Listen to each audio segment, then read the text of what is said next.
Alexander the Great and his army of 45,000 Macedonians face a Persian army that is nearly 5 times their number. Their army's best warriors stretch in an unbroken line for 2.5 miles. While concerned with the numbers, Alexander trained his men for just such an encounter.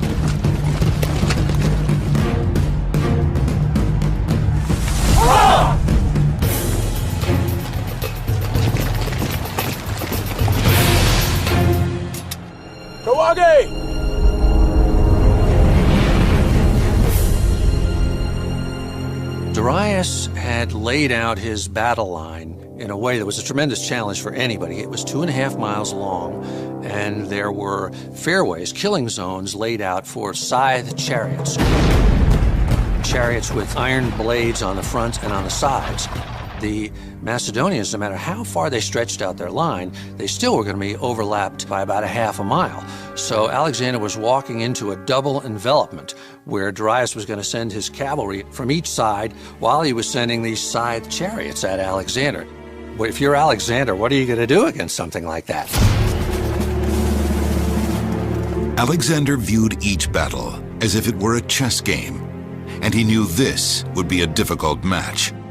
Alexander viewed his army metaphorically as a hammer and an anvil. The phalanx would serve as the anvil. His cavalry, the hammer, would push the enemy. So between the hammer and the anvil, the enemy force would be crushed.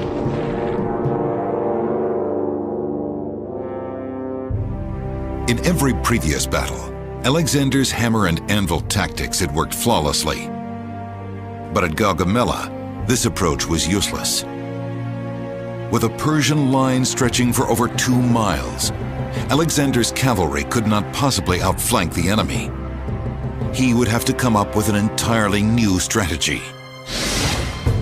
First, he grouped his infantry into the phalanx formation, 256 warriors to a square, 16 across, and 16 deep, and nearly impossible to stop. This approach to warfare was new to the ancient world. Next, how best to utilize his other great asset, his cavalry. Armed like no other and trained to work as a unit, the riders of Macedonia were considered the finest horsemen in the world. Alexander's cavalrymen wore bronze helmets and breastplates. Each was armed with a lance called a ziston. The lance was approximately 10 feet long. The average cavalry lance was more like 6 feet long, which gave a reach so that you could contact the enemy before he could contact you. The cavalrymen also carried a curved single-edged sword called a kopis. A kopis is a great weapon, much more sophisticated than the leaf blade we saw the infantry have. Because of this heavy belly, because of the metal here, and the thinness and lightness here, when you slash, that momentum gives you a lot of power, like a machete or an axe. You can do a lot of damage hacking and cutting. Great for hamstringing. Alexander's challenge is how best to utilize the phalanx and cavalry to his advantage. And what he does next will turn traditional strategy on its head. Rather than face the enemy head-on, Alexander arranges for his outnumbered infantry to face the Persian center at an angle. He comes to the battlefield arrayed in what for the day seemed to be a strange formation. If we were to look at this in modern military terms, if we were to look at the way Alexander arrayed his Macedonian forces, we would say that he approached Darius's line of battle in a left echelon formation with his left flank refused. The modern military terms mean that the Macedonian phalanx were arrayed at an angle, with the left side facing outward away from the battle, expecting an attack from the side. And the echelon, or angled line of attack, couldn't help but confuse the enemy, who had never seen such an approach to battle before.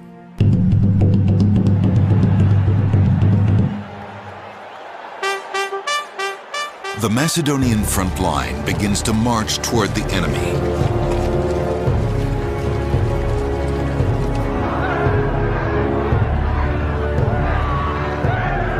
On the front line of the Persian force are the immortals, Darius's elite guard. If one was killed, somebody else stepped up and got in their place. That's why they were known as the immortals, because there were always 10,000 no matter what you did. As the Macedonians get closer, Darius believes Alexander's angled approach has given the Persians an enormous advantage. Darius sees the open ground between the Persian cavalry and Alexander's troops. Alexander's a smart tactician.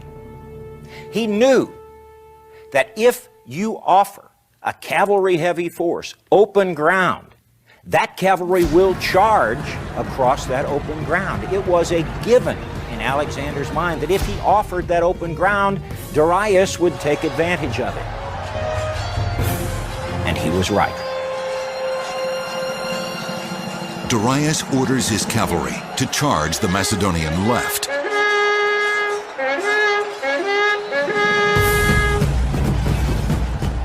The Macedonian left flank is under the command of Parmenio. He awaits the charge, knowing that his task is to keep the Persian line engaged. And on the other side of the Macedonian line, the young king does something completely unexpected. He turns his cavalry to the right. In an unexpected move, particularly unexpected to King Darius, Alexander begins to ride parallel to the line of battle. A curious move in the eyes of Darius, who's concerned that Alexander might ride off of the prepared battlefield at Gaugamela. Or, more likely, Alexander might outflank him, might be able to turn to the left and ride down his flank, thus carving him up in detail. So Darius can't tolerate this. He sends signals to his cousin Bessus, commander of the Bactrian cavalry, the heavy cavalry, on the Persian left. He says, "Stop that." Bessus makes his move with his cavalry. They begin to ride parallel with Alexander. This unorthodox tactic is unsettling to Darius, but he has little time to be concerned. For in the center of the battlefield, the unbreakable phalanx of Alexander's army is about to clash with the elite guard of the Persian force. And now, two empires, two continents, and two armies meet head-on with the fate of the world in the balance. The battle has begun.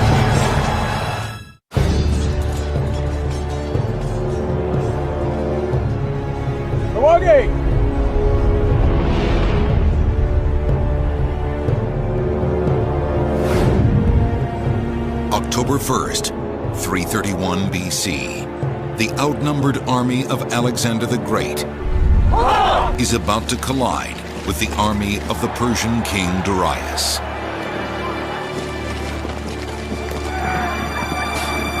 The battle is underway.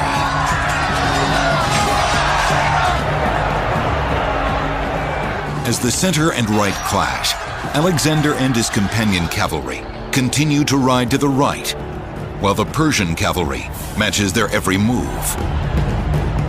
But Alexander has a hidden advantage.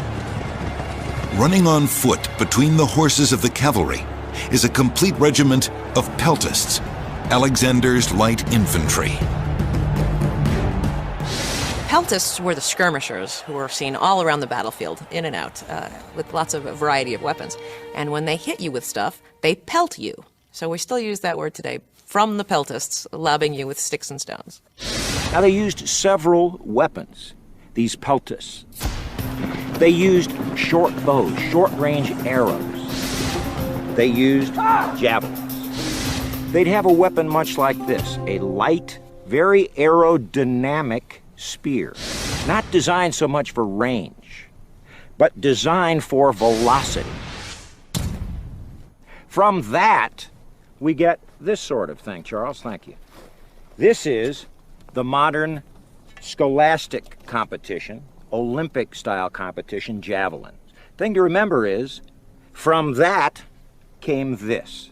How effective are they? Let's see.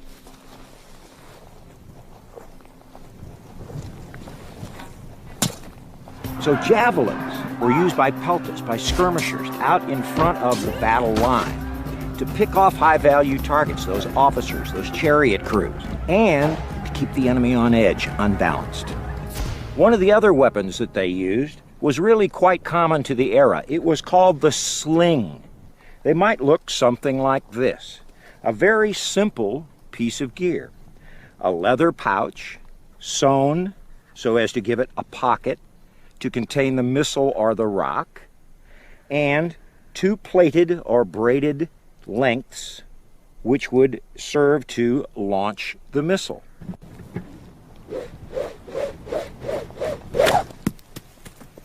Now, that stone may not look like it have injured anyone downrange, but imagine this. 200 or 300 peltists, all armed with these slings, all throwing metal objects or rocks into the enemy line of battle. Somebody's going to get hurt, or more importantly, somebody's going to get rattled. With the peltists hidden from the Persians, Alexander moves steadily across the battlefield. The hidden peltists will be one of the keys to Alexander's strategy to win the battle. As Alexander rides, the front line of the Persian army begins to feel the full power of the Macedonian phalanx.